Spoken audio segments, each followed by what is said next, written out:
Good evening and welcome, friends. The fact that you are watching News Sunday shows how seriously you take what's happening in the country and around you. So let's have an enriching next 1 hour of news conversation. On the show tonight, two debates. One, amid the pro-Hezbollah protests in some parts of the country, particularly Jammu and Kashmir, we ask, is this supranationalism not counter to India's national interests? That's going to be our debate number one. And debate number two, there's a sunrise in the south with the DMK, the Dravida Munnetra Kadagam, elevating Chief Minister M.K. Stalin's son Udayanidhi as Deputy Chief Minister of Tamil Nadu. We'll discuss the state's politics going forward. Let me get you the headlines first.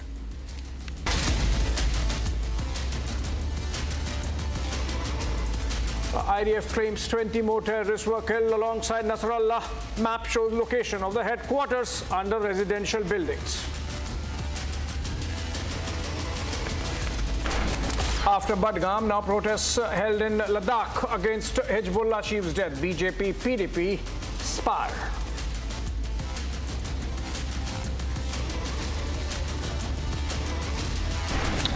After Jaish terrorists eliminated in Kathua, now fierce encounter between forces and the terrorists is underway in Rajouri.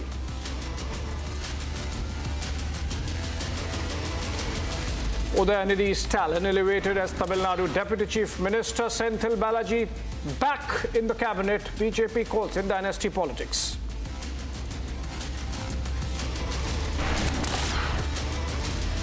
And the centre all set to bring 3 bills, including 2 to amend the constitution in the upcoming session, winter session of Parliament.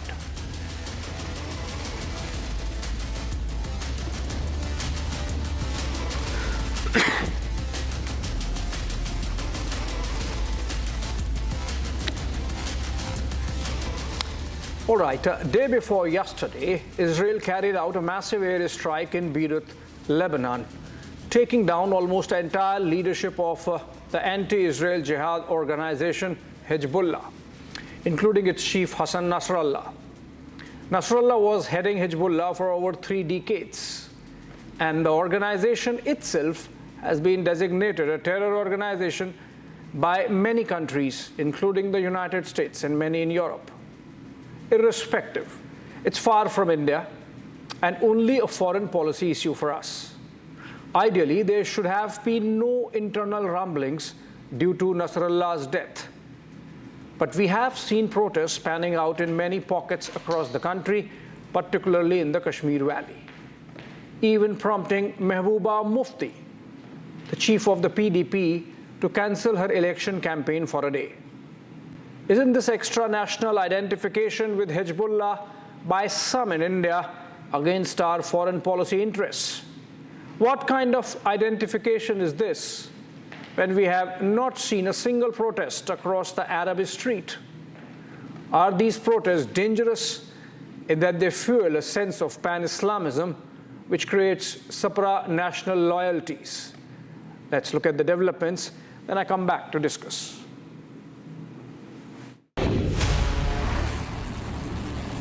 Israel is mounting its offensive against Hezbollah. Hezbollah leader Nasrallah was killed by an Israeli strike on Beirut. Today, IDF says the commander of Hezbollah's preventive security unit and a member of their executive council, Nabil Kwak, was eliminated in a precise IDF strike.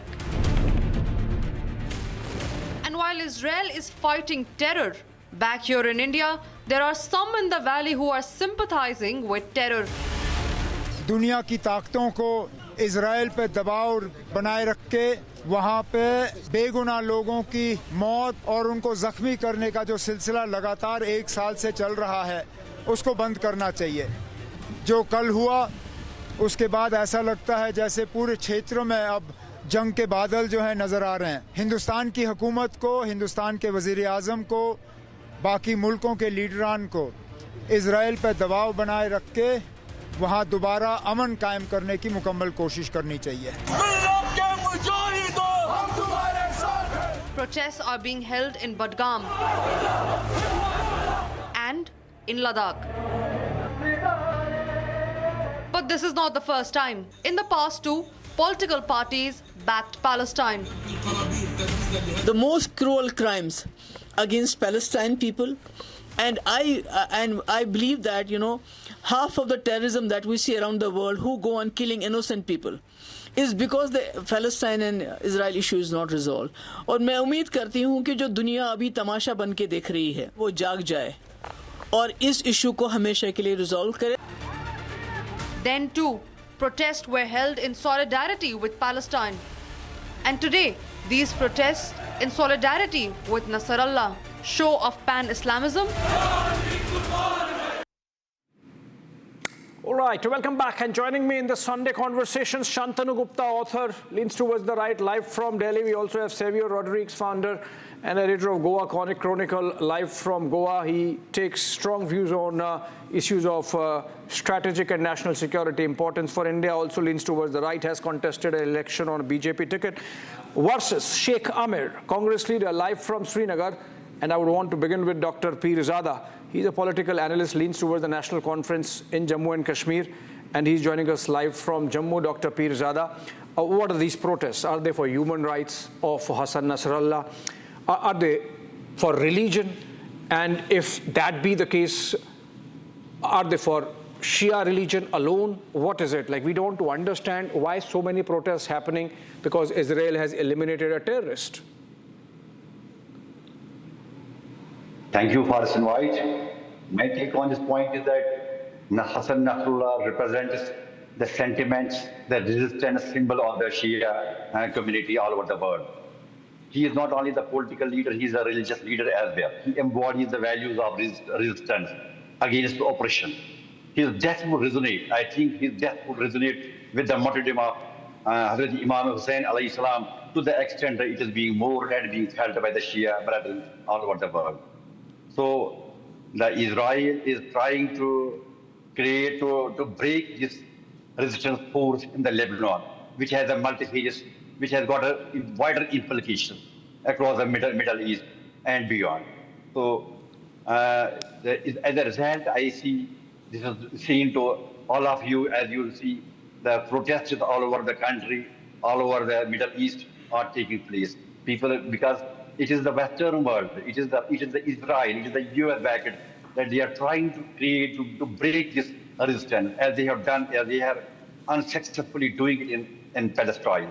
In that direction, it is being felt, it is a remorse, and it is widely being mourned by the people that someday Israel may take over all this Middle East with such disastrous implications to be confronted by the people in the end. Okay.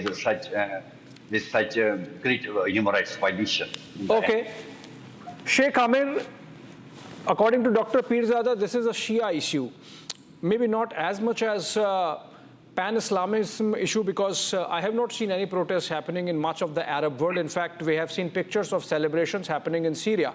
Sheikh Amir. So is it then a Kashmir election issue in any manner because of the Shia community in Kashmir or with the Shia community in Kashmir, and that's why Mehbooba Mufti taking the position that she has taken? I know you don't speak for Mehbooba Mufti, but the understanding of what has happened over the last 48 hours. I don't agree with the other panelist when he said that he was a Shia leader. He's a leader who is actually fighting against the atrocities of Israel, which they have inflicted upon Palestine. And let me tell you, the way you are narrating this, what is the position of India on Palestine? India has since long reiterated its stand on, when we talk of two-state theory, when they say India's support to Palestine. What's the current stand of the government of India? A few months back, the foreign minister of India met with the foreign minister of Palestine and reiterated this fact that they support the two nation, they support this nationhood of Palestine. Right. So you have to talk about the stand of the government. Supporting Palestine doesn't mean we are anti-India. Yes. Yeah, and calling Nasrallah as Shia leader, I don't agree with I don't agree to the panelist. I don't remember the name. Mr. Pirzada. not in Kashmir. It was not only Shias were protesting. Every Kashmiri felt the pain. Every Kashmiri. If you allow, I interrupt you. Sorry for interruption. I will put my facts in the proper perspective. You are misquoting me. Basically, I mean that he is the symbol of the resistance. I don't, because the protests are held all over. Okay, correction made by Dr. Pirzada. Correction made. Sheikh Amir, you listened, you heard him. You heard him. Correction made there. He's saying it's not just a Shia issue. He began by saying it's a Shia issue, but he says it's a issue of it's for Palestine, and that's why those protests are happening.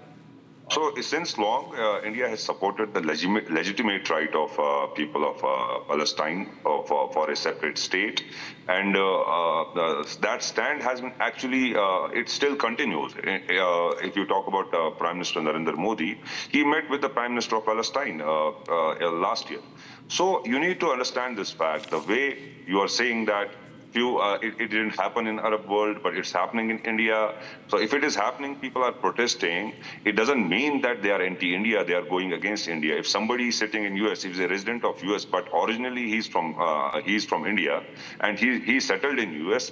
So if he is inviting some Indian, I can give you example. If he's inviting an Indian singer to talk about Sonu Nigam, okay, does that on a particular occasion, does that mean he's anti-India? No. It doesn't.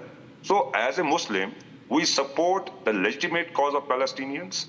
As a Muslim, we are against all the atrocities which are happening the way they are. More than 40,000 people, more than 40, and out of those 40,000, majority of them are children. Okay. So if you can tolerate that, if you can accept that, I cannot. As humans, not only as Muslims, as humans. Understood. Sheikh Amir, so essentially a Shia issue, a Muslim issue, and a larger Palestine issue within the framework of human rights. You know, I never saw those kind of protests, Savio and Shantanu, happening anywhere in India, particularly Kashmir, on Armenia, on Sudan, on Timor-Leste. So obviously this is specific to, it boils down to religion, right? So Savio, should we allow this, or is it okay to let these things happen? This kind of supra-nationalism where religion becomes the trigger for having a political view and holding events based on what's happening in Palestine or anywhere else in the world? Abhishek, thank you for having invited me to your program. I have just come back from Israel last night. So I would like to inform your viewers as well as the panelists who might be slightly misinformed. Let me take you to the proceedings that happened on October 6th, the United States, Saudi Arabia, October 6, 2023. United States, Saudi Arabia were working out on the contours of an agreement that was going to be signed between Saudi Arabia and Israel for normalizations of the relationship. And one of the conditions that Saudi Arabia had put forth was about the welfare, the socio-economic welfare of the Palestinian state, which Israel and Saudi Arabia were arriving at a consensus on. In fact, Saudi Arabia went ahead and started to do work like the electrical grids in Palestine itself. Then on October 7th, you have this terror attack that Hamas has done on Israel, on the innocent civilians in Israel. As someone who has watched videos that have not yet been made public because I was in Israel, I can tell you the atrocities that I've seen by the Hamas terrorists should make most Muslims ashamed, because the war cry that they used was related to their religion. And when they were chopping heads, when they were raping women, when they shot a young child, is that what the religion teaches? No, it does not. It is about the radicalism and terrorism that was propagated by Hamas. Now, why did the Hezbollah? Why did the Hezbollah? Let me finish. I didn't interrupt you. Let me finish. No, when you speak nonsense, people, I'm here to interrupt you. Don't speak nonsense. You have to stand up against it. No, has government of India declared Hamas as terrorist organization? Has government of India declared Hamas as terrorist organization? Why did Hezbollah attack Israel on the 8th of October? why did You only know Hezbollah 8th over of the last October. 1 year have 9,000 missiles what and happened before that? 1,000 How many Palestinian people got killed? How many children Sheikh before 8th of Sheikh October were killed Sheikh every Hamir. single day? Sheikh Hamir, I'll come to you. Sheikh Hamir, I'll come to you. You will get to rebut Savio. Savio, quickly. More importantly, I can scream louder than you. No, Savio, continue More quickly. importantly, I have to get in Shantanu. When the Hamas terrorists broke the borders, it was some Palestinian civilians who joined the terror groups to unleash the atrocities on these innocent civilians. Okay, Savio. There were people who were shot, there were people who were burnt, there were children who were killed, there were elderly who were shot. Savio. There were people who were massacred. Savio. 1,400 odd people massacred. Savio, what we are know. you talking about? Have Savio. some shame. Savio. For supporting a terror Okay, organization. Savio, this, you see, we know, of course, that what happened on October 7 last year was a terror attack, a dastardly terror attack. And Can they accept it, Abhishek? I'll come to you, Savio. Let's have a conversation. Let's have a conversation, because the important aspect, you see, irrespective of, whatever the nature of events that are taking place, they are happening in the Middle East. I mean, if Saudi Arabia, Oman, allow me. even Qatar, they can shield themselves from what is happening there. Why should be there ripples and political ripples and rumblings in India is my question. Shantanu, I'm getting Shantanu in now. Shantanu, we have a relationship with Israel and we have a relationship with Palestine. India stands for a two-nation state solution. It's for the Ministry of External Affairs to handle, for God's sake. Why should people get on the streets like it happened in the case of Hamas protests across Kerala, now happening in the case of Kashmir? It's really not done. Exactly, Abhishek. See, Palestine and Israel is one of the complicated border issues from many, many years.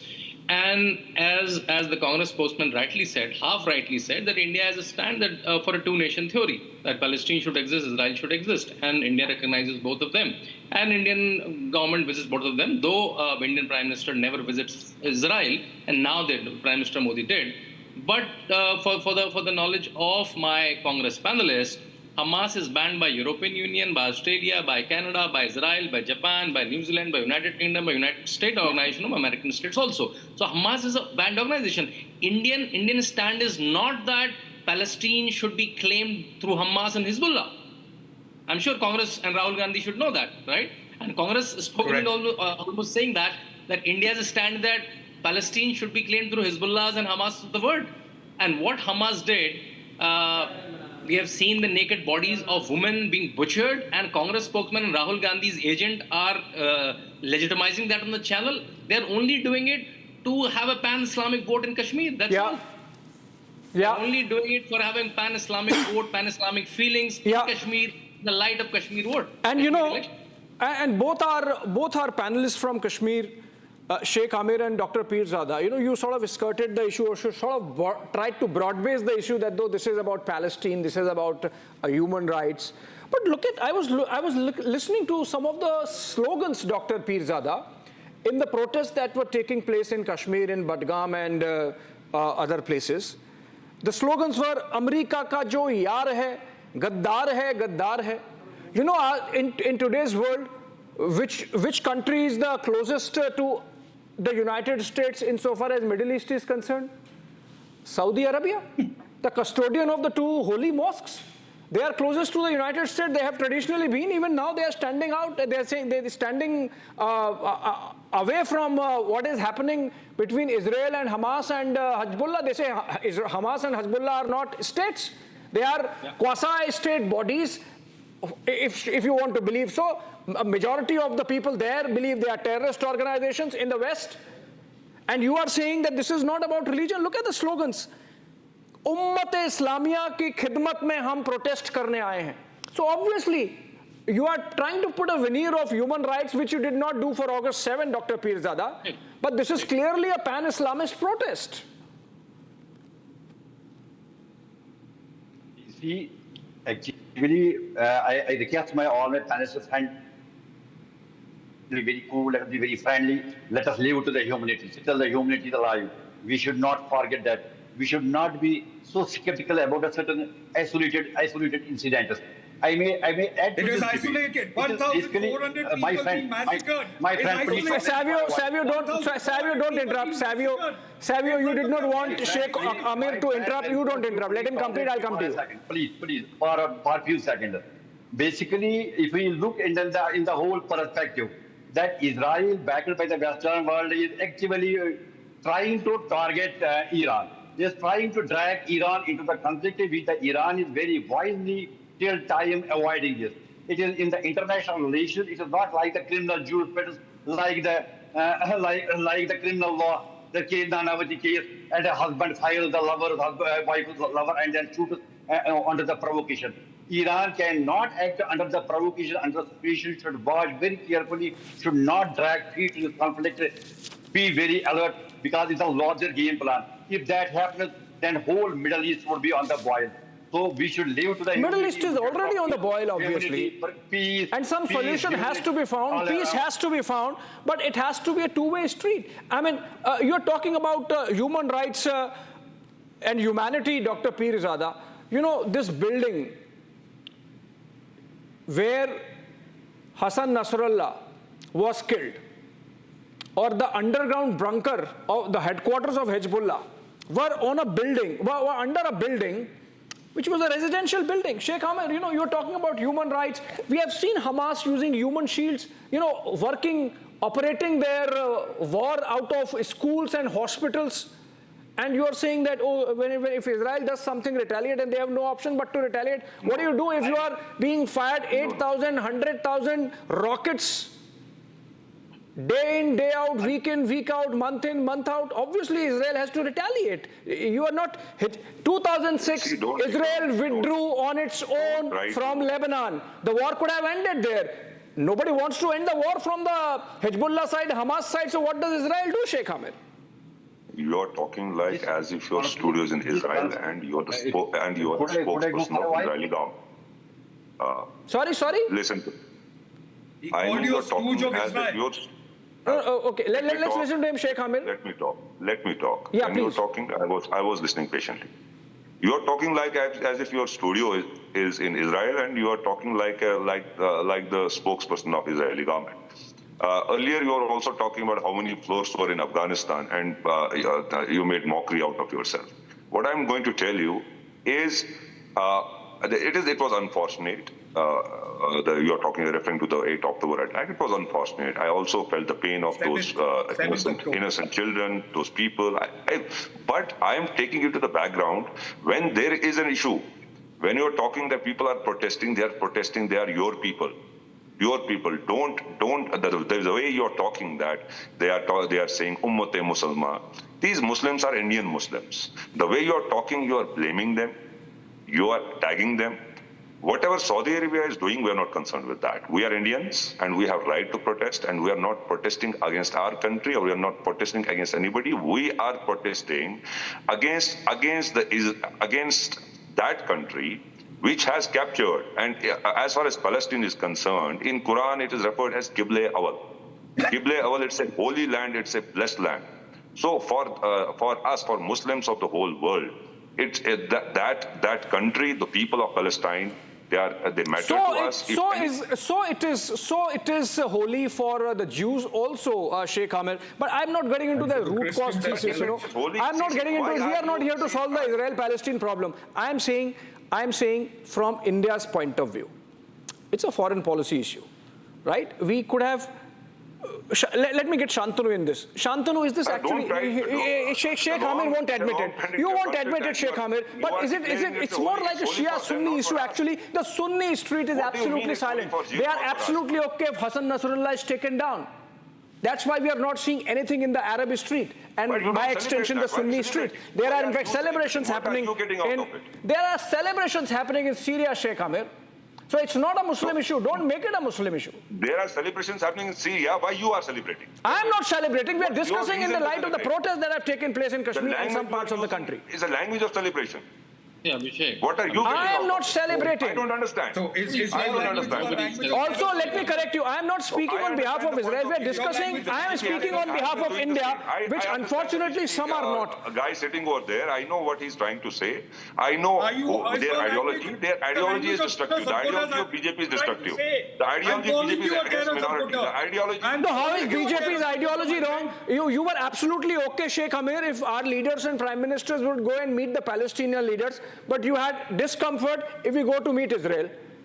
It is our national interest. We should go and meet both the sides. And remember, when Prime Minister traveled to Palestine, to West Bank, Jordan provided, the king of Jordan provided his own chopper, and Israel provided air cover to Prime Minister Narendra Modi to travel to West Bank, to Ramallah from Amman. So it's, if it is our national interest to be in good terms with both Israel and Palestine, there's nothing wrong in it. But I'm saying the manner in which these protests are taking place, Sheikh Amir, there is a connection. You know, recently, we had Ayatollah Khamenei talking about Kashmir. He should not have. And so, is it a quid pro quo? Shantanu, you think this is essentially the Shia street getting this? You're trying to find the connection. Same in the farmer protest. You're trying to find the Khalistani connection. Same you're doing here. There is no connection. It's a simple protest, and you should understand it. Don't try to label it, and don't try to say these things. Sheikh Bhai, yeah. It's very disturbing that Rahul Gandhi goes to America and supports the Khalistani movement, and the Congress spokesman is now supporting a terrorist group like Hamas sitting on the channel. Again, he's coming with the lies. Let me quote B.R. Ambedkar, and that will clarify. B.R. Ambedkar very clearly said, the allegiance of a Muslim does not rest on his domicile in the country which in is his, but in the faith he belongs to. In other words, and the words of, not my words, B.R. Ambedkar's word, who wrote the constitution first. In other words, Islam can never allow a true Muslim to adopt India as his motherland and regard Hindu as his kith and kin, right? So no, I'm not being that strong, Shantanu. No, Shantanu. No, it's not about, no. All those people protesting, I'm not saying they are anti-national. You shouldn't be saying they are anti-national. I'm saying this pan-Islamism and this building of supra-national identity, which is buttressed by the slogan Ummat-e-Islamiyya ki khidmat mein, it has some troubling connotations. Like, for example, when V. Prabhakaran was killed by Sri Lankan army, we did not make it a Hindu Ummah issue or whatever. There is no Hindu Ummah in the world. But we did not make it like that. When Nepal turned a secular country from being a Hindu state, there were no protests anywhere in the country. I mean, it's for Nepal to decide. That's the question, Dr. Pirzada, that I am asking, that if something happens in Israel, in the Middle East, between Israel and Hamas, which is a designated terror organization, and Hezbollah, which is designated terror organization by many countries, irrespective, it's their problem. We have to just make sure that we are not disturbed. In that context, are these protests right? I add to this discussion that basically Hassan Nasrallah is the symbol of resistance. He is not the rebel like the other Imam Hussein alayhi salam. He is against the tyrant, against the oppression that is being perpetrated by the Israel, backed by the Western countries. You know it more than me that where from the Israel got those weapons to bust their bunkers. Those bombs have come from some other countries. They are being put to such a trouble until and unless that Israel is coming to terms, Israel is in a position to converse with the other countries, not to talk of the agreement. Beyond this, if the situation goes, it will have a wider implication. No, Dr. Pirzada, the limited point I'm making, and I think we are just... And go beyond. And let me add it, that we feel the pain and agony of our brethren Shia over here and at other places. If one organ of the body is in pain, the whole body is in pain. And I send this message across my country, across my people, across my home constituency where my Shia brother. I understand you are saying that your heart pains and the body pains because the human rights of Palestinians and of Hamas. I understand the human rights of Palestinians, but then Hamas. Are you in any manner defending Hamas? Are you in any manner defending that Hezbollah killed so many Israelis in the northern part of Israel just last month. They escalated it. In fact, Israel was not doing anything with Hezbollah and Lebanon, for God's sake, for the last 8 months. It's only when escalation came from Hezbollah side, and the escalation came because Iran wanted to retaliate on the killing of Ismail Haniyeh. And because Iran cannot get back to Israel directly, they are getting back at Israel through Hezbollah, and it's a complex issue. But why are we getting into it is the question. But Savio, you see, even Israelis, for example, are not... 1 second. Let me add one line. Let us spread humanity. Let us spread communal harmony, brotherhood, all that. We should propagate this from your platform. Then we are doing service to the humanity. We should not come and get caught in such jingoism or such voices that create further fear. I request all of my panelists, we should together promote humanity, and we should live to the humanity.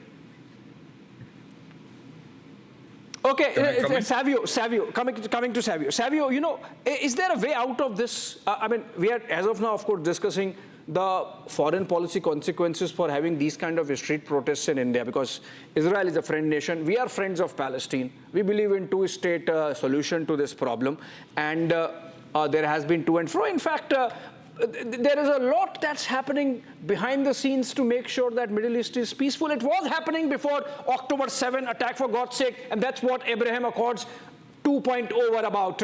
Abraham Accords 1 had already happened, and somebody, of course, did not like it. Iran did not like it, and maybe that's why this is happening. Savio, but even Israel is sort of not stopping. I mean, when do you stop? Like, this is since 1967, if you look at it, Savio, half a dozen wars Israel has won clearly. At least another dozen wars, smaller ones, they have won clearly, and yet it does not end. So, I mean, where is it going to end? So, you know, Abhishek, you've asked a very right question, and let me explain to what I know, because you know that I'm very close to the people in Israel, and I'm close to people in Palestine as well. Now, let me explain what the problem is. The problem is not the people of Palestine. The problem is Hamas and Hezbollah. Those are the problems. In fact, in Gaza, if you look at what the United States, Israel, and even other foreign players of the Middle Eastern countries work together, was to work for socio-economic welfare of the people in Gaza. In fact, they did the same in West Bank, which is why you have a lot of people from Palestinians from West Bank actually working in Israel. Now, somewhere down the road, in this attempt to de-radicalize the radicalized in West Bank as well as Gaza, there was this immense push for Hamas, whose leaders in actuality were living in Qatar in opulence, while the actual Palestinians were living in poverty or even very lesser means, if you go down there and find out. The point is, the terror leaders were making money by people who want conflict in the Middle East. And unfortunately, the innocent people got caught in this crossfire. Okay. Now, why? 1 second. They are talking about human rights.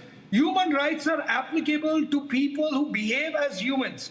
The terrorists who did on October 7th do not categorize as humans. They categorize as demons. Yeah, so therefore, they do not have any human rights. Okay, the only rights Savio, you know, Palestine, as much as we would want to... Who condemned?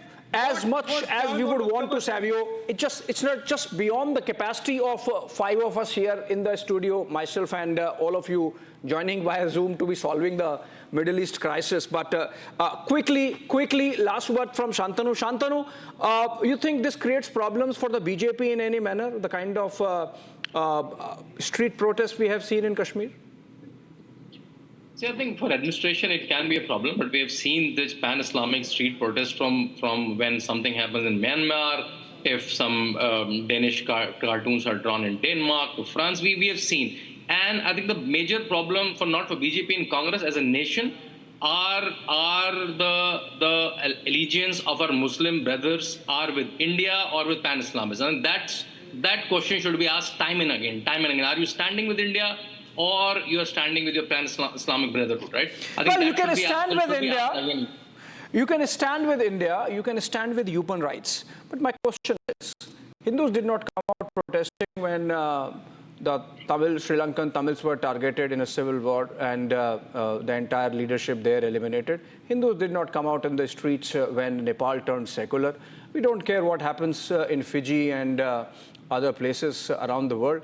And so it would be my request to our brothers and sisters in Kashmir that this is a foreign policy issue.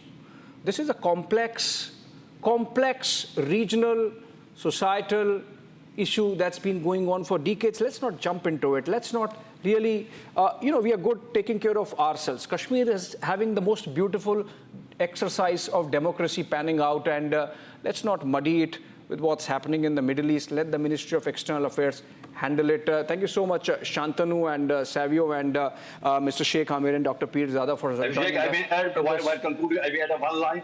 This is the manifestation of democracy growing in Kashmir, that the people have now this freedom to express their resentment, their voice against the killing of I think you are having the most beautiful exercise of democracy panning out, Mr. Pirzada, in Kashmir. Enjoy that. Vote day after tomorrow. I think the campaign ended today. And of course, we'll keep coming back to Kashmir elections, but this is not about Kashmir. This is not about Islam. This is, remember, Arab Street is silent. This is a little micro issue within the Islamic community, but let's not do this to compromise India's national interest in any manner. Thank you so much, friends. Moving on to our second conversation tonight.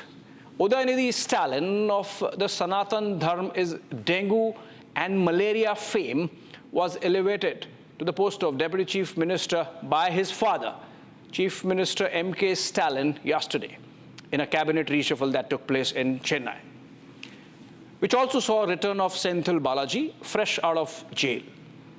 It was a given in many ways that the third generation of the DMK, the first family of the party, would see the passing on of the baton.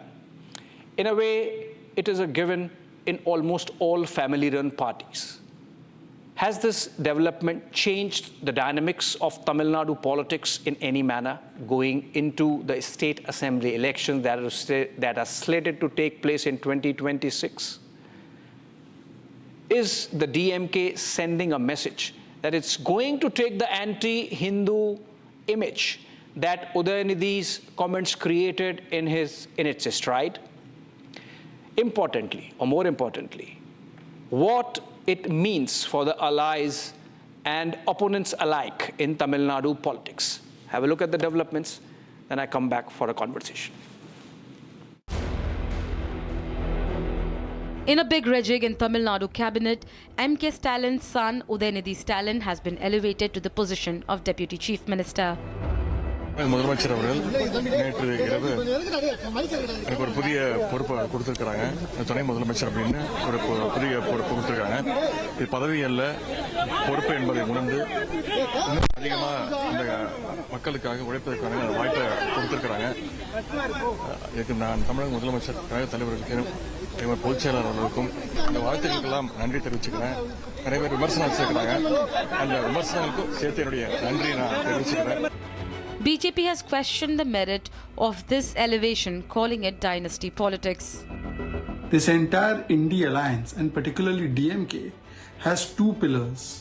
One is Bhrashtachar, take Bhrashtachar ministers who are doing Bhrashtachar, and the other is Parivar. Only think about Parivar. These are the two pillars of India alliance and also of DMK. That these parties have more family interests than the national interests. These families have more family interest than the people's interest. So therefore, what they are doing is not the people's welfare, but the family welfare.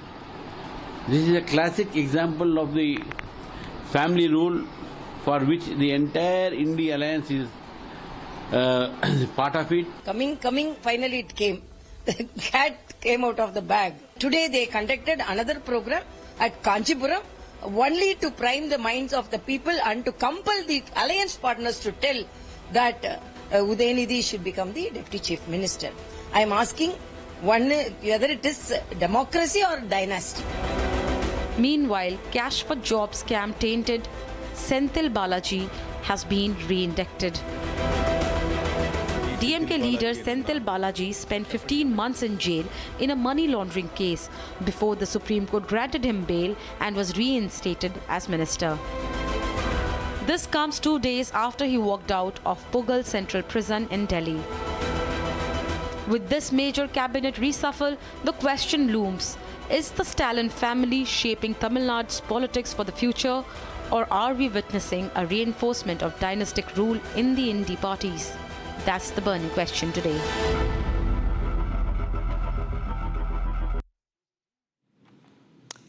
All right, joining me in this conversation, Sanju Verma, national spokesperson of the BJP. She's live from the United States for a few days.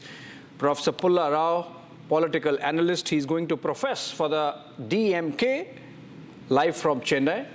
And we also have Kovai Satyam, AIDMK spokesperson, and he's also live from Chennai. I would want to begin with you, Kovai. You have called Udayanidhi a prince, which is understandable. I don't know whether Professor Pulla Rao would like that. But you have also said, Kovai, that this elevation of Udayanidhi as Deputy Chief Minister marks the end of DMK in 2026. Why do you say that? Today marks the end of DMK with the elevation of Prince Udayanidhi, the perfect example of dynasty rule in the name of democracy. While Udayanidhi was seen entering into active public life in 2018, if one could become a Deputy Chief Minister with 5 years of work in public life, there are people who had put in 5 decades, 6 decades, 7 decades of effort, time in the same party, who are still there as probably in the grassroots levels. Only few of them are recognized as the MLAs and ministers. And going forward 2026, not only the alliance parties will drift away, DMK itself will have factions from their senior-most members raising their dissent on this elevation. So you can expect DMK to split into 2 or 3 factions before 2026 assembly if Udayanidhi were to be made the CM face. It is evident it is bound to happen. Yeah. Today marks the end of DMK in Tamil Nadu. Okay, that's why. You say that this is beginning of the end of DMK because there was not enough apprenticeship and that this might create discord within the senior rung or second rung of leadership of DMK. Let me take this to Pulla Rao then. Pulla Rao, you agree with this thesis that the DMK might see a lot of discord going forward because Udayanidhi has not had enough years of grooming and that the senior leaders within the party might grudge this? I'm glad you asked this question because there will be no dissent now. The senior leaders, some of them have been ministers with Karnataka, some of them have been MLAs for 50 years. 50 years, Mr. Kovai knows that. And some of the senior leaders, yes, like all human beings, sometimes colleagues can't stand each other. We know that very well. And you know, this man comes there, nobody has objection for him. He's a good choice, there will be no dissent. And the future, nobody can say. Stalin became a deputy chief minister in 2009. He waited till, I think, 2021 to become chief minister. How long is supposed to last? How long he'll have to wait for the next thing? What Mr. Kovai is predicting, obviously, is that the DMK is going to win the 2026 election. That's what he is predicting, along with these other predictions. People don't fight for scraps. People fight for big things. So if they want to fight, they're going to fight for the crown. And already the chief minister is Mr. Stalin. Mr. Stalin is already chief minister. Please don't misquote me. No, I won't misquote you. I said probably you're predicting. Abhishek. Okay, fine. I won't misquote you. Sorry, let me finish. Therefore, I don't see any dissent in this issue. It is a unifying factor. Whether Mr. Udayanidhi Stalin will rise to the occasion, he has been minister 3.5 years. He has been a good sports minister. Nobody derides him for that. And it's up to him. If he does well, he will cement his position. This is a good test for him, as he has said. It is not a position. It's a responsibility. And let us see how he does. This is not the first time in the country this has happened. So this is a steady process. DMK is one of the oldest parties in the country. 80, 90 years ago it was formed, the original DMKs. And so they have a system. And I think their system works according to their party. It's strange, Professor Pulla Rao, that it's the oldest party, you say, 80, 90 years. I think Congress might be the only other older party. But they have not had system. They were waiting for a dynasty to take shape, obviously. And Sanju Verma, you know, look at the irony.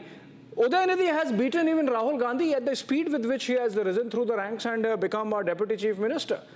But my question to you is, Sanju, what's in it for the BJP? I mean, irrespective of whether this unifies or divides the DMK, BJP still has 6% votes in Tamil Nadu. You know, Abhishek, let's be very clear. I find this appalling that each time the opposition has its back to the wall, instead of questions being asked of the opposition, घूम फिर के बात BJP पर आ जाती है. Today the discussion is not about BJP. Today the discussion is about the fact that Karunanidhi, the former chief minister's son, N.K. Stalin, became the chief minister. N.K. Stalin's son, Udayanidhi Stalin, is now the deputy chief minister. When Udayanidhi Stalin in 2019 was made the youth wing secretary, what was his claim to fame? His only claim to fame was he was N.K. Stalin's son. In 2022, when Udayanidhi Stalin was made the minister for sports, what was his claim to fame? His only claim to fame was the fact that he's N.K. Stalin's son. And now in 2024, Udayanidhi Stalin, with absolutely very thin administrative experience, has been made the deputy chief minister. I want to ask a simple question. The fact that Senthil Balaji has been made the excise prohibition minister clearly shows that corruption is not an issue for N.K. Stalin. Because remember, Senthil Balaji is out on bail. He's not yet been exonerated of the money laundering charges. So if corruption is not an issue, then I would like to ask, why is it that Ponmudi, he was the fourth most senior cabinet minister in the Stalin cabinet. He has been removed from the higher education department and given the forestry department. He could have been made the deputy chief minister. In terms of administrative experience and meritocracy, Thangam Thenarasu, the current finance minister, has far more experience than Udayanidhi Stalin. He could have been made the deputy chief minister. My simple logic is this. Beat Karunanidhi, beat Karunanidhi's nephew Murasoli Maran, beat Stalin's cousins Dayanidhi Maran or his brother M.K. Adagiri or his stepsister Kanni Modi. The writing is clearly on the wall. In Tamil Nadu politics, if you are a member of the DMK, you don't need to do anything. Your surname is enough to ensure that you climb up the political machinery and up the political hierarchy. And I also want to take this opportunity to ask Rahul Gandhi, who is a very close confidant and an alliance partner of N.K. Stalin and the DMK for the longest time. Okay. Rahul Gandhi goes to the parliament and he starts showing the red book. Democracy khatre mein hai, संविधान खतरे में है, लोकतंत्र खतरे में है, गणतंत्र खतरे में है. Rahul Gandhi, today, why is it that you've consumed Fevicol in wholesale? Udayanidhi Stalin, with zero administrative experience, becomes the deputy chief minister. आज संविधान खतरे में नहीं है, आज democracy खतरे में नहीं है, आज गणतंत्र खतरे में नहीं है. Not my zero. final point is this. My final point is this. Yes. The fact that Udayanidhi Stalin made devious and reckless remarks comparing Sanatan Dharma to dengue, malaria, rabies, COVID, while that particular issue is still sub judice and the courts will decide. I think by making Udayanidhi Stalin deputy chief minister, N.K. Stalin has sent a larger message. The larger message is this. I don't care what you Sanatani Hindus think about my son. I'm making him the deputy chief minister. Do what you will. Okay. He's basically trying to show that he cares two hoots about Hinduism. Finally, at the end of the day, N.K. Stalin is a crypto-Christian. His cousin A. Raja is a crypto-Christian. Udayanidhi Stalin is a crypto-Christian. And this is a clear message that Hindus don't matter to the political establishment led by DMK in Tamil Nadu at this point in time. Okay. And this suits Rahul Gandhi absolutely fine, because at the end of the day, Rahul Gandhi is somebody whose mother is a practicing Catholic Christian. His father was half Parsi. His grandmother was half Okay, Sanju, Congress is not here to defend. Rahul Gandhi a one-fourth Hindu, which makes Rahul Gandhi a one-fourth Hindu. Sanju, okay, understood. Now, the point is, you see, Congress is not here to defend. Pulla Rao, again coming back to you before I go to Kowai, you know, the merits argument, which Sanju was saying that, no experience and becomes deputy chief minister. He's been a minister for a couple of years. MLA from Chepauk. Now, Chepauk is a constituency which has been with the DMK since 1977, including, 6 or 7 times held by M. Karunanidhi himself. Except for, I think, one election, 1991, Chepauk has been with the DMK. Safe seat. It's basically, he has been groomed to take over the crown, right? Contrast this with Stalin himself. MK Stalin was an understudy for 4 terms as an MLA. He was Chennai mayor for a while before he was taken in the cabinet. So, I mean, how do you explain this? Is this meritocracy of any form? Pullarao. Okay, let me point out. I think you should also mention that Stalin went to jail during the emergency as a young boy. Politics, he has been a great understudy. So next time you should praise Narendra Modi, the kind of role he played during emergency. Yeah, he was in jail during emergency. Don't forget that. He paid his dues. I always say he's a very steady man with gravitas. You may not like his views. He has never offended, never insulted the Prime Minister. He has always welcomed him, unlike other chief ministers. Never said a bad word. No, I'm not discussing MK Stalin. I'm talking about Udayanidhi. Okay, he has made the merits argument. Come to you. What experience are you talking about? People become finance ministers, people become other ministers of the country who know nothing about finance. People become finance ministers, and if an audio tape comes out, they are removed from finance ministry also, finance department. Why do you interrupt it? Can you be specific? Which finance minister does not have experience? Let the interrupt me. You have to stop. Are you talking about Arun Jaitley? Are you talking about Nirmala Sitharaman? What are you talking about? Or are you talking about Manmohan Singh? When you talk, we listen. Okay, Sanju, I'll come to you. Don't interrupt. Sanju, I'll come to you. Sanju. Let him complete. Let him complete. You get to rebut. Let him complete. You will get to rebut. You will get to rebut. Professor Pullarao, just stay with the question that I asked. Okay. The merits. What kind of merits?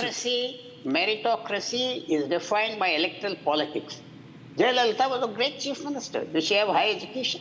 She didn't. MGR, the same thing. Kamraj Nadu, the greatest of all chief ministers in India. The experience comes when you get to office. He has handled his film world. He has handled his business world. And he has said it's a responsibility. He may fail. He may succeed. Why should you have a prediction? He has been given this responsibility. No, it's troubling. It's troubling. The entire journey. I'll come to you, Kovai. Coming to you, Kovai. The entire journey of Udayanidhi is marked with the kind of comments and controversies which show not naivete, which show planned provocation. So, for example, in 2020, he posted a picture of Ganesha and in his daughter's hands, I believe. And then when he was attacked, the explanation that he gave was preposterous. He is not even willing to call it a deity. He's saying it is a statue. It is dissolved in water. The Ganpati is not dissolved in water. It is immersed in water. The kind of language that he used, Kovai, it has no resonance on the ground in Tamil Nadu politics. You think it's not going to backfire in any manner? No, it's not. It is not. Religious polarization. I'll come to you, Professor Pullarao. Kovai. Sorry. The religious polarization nor the beliefs of Almighty will not do any wonders in Tamil Nadu, because for the last 6.5 decades, this has been the narrative from Dravida Kalagam, which is the parent body of DMK, and Tamil Nadu people have seen it, and they know when to give the result. For the same reason where Karunanidhi was heading DMK, they lost even the opposition status in the assembly. Let me tell you, these unfolding scenarios took place after MK Stalin gave an assurance in a TV channel way back in 2017 when somebody questioned him, will anyone from your family venture into politics? For which MK Stalin said, neither my son-in-law nor my son or any other member of my family will venture into politics. Pullarao, did MK Stalin say that? Did MK Stalin say that? This exposes how big a liar MK Stalin is and how big a liar Udayanidhi is. 2017. Yeah, of course in 2017, but did he say that nobody from his family is going to take part in the politics of this level? Things change. People enter politics, people change their mind, people change their profession. My main question is, in the last year, in the last year, Mr. Pullarao, that MK Stalin is a liar. Okay, I've run out of time. Quickly, I've run out of time. Quickly, 30 seconds, Sanju. 30 seconds you get to rebut. Is this just a dynasty argument for the BJP? You know, I agree with one thing that Mr. Pullarao said. You know, winnability matters. You know, age should not be the defining criteria. But my simple point is this. While winnability criteria is important, you cannot totally take away dynasty from politics, especially if you're a part of DMK. Having said that, administrative experience and meritocracy cannot be compromised so brazenly. Okay. As Mr. Pullarao said, Stalin had gone to the jail during emergency. You know, Atal Bihari Vajpayee went to prison, LK Advani went to prison during emergency, Raj Narayan went to prison during emergency. And that's why Professor Pullarao really likes them a lot. Professor Pullarao really likes them a lot. Unfortunately, I have really run out of time. Engaging conversation there. Thank you so much, Sanju. Thank you so much, Professor Pullarao. Thank you so much, Kovai. You know, for Udayanidhi, one thing that he should remember is the rebuke that he got from the Supreme Court of the country, that he should exercise caution and remember, as minister, he should be more responsible in making comments, and he should be more cautious in exercising his freedom of speech and expression. I think that would be nice advice to end this conversation with. Thank you so much, everyone, for joining us. Tomorrow, 8 p.m., Super Prime Time Max with Arnab Goswami is back. Thanks for watching.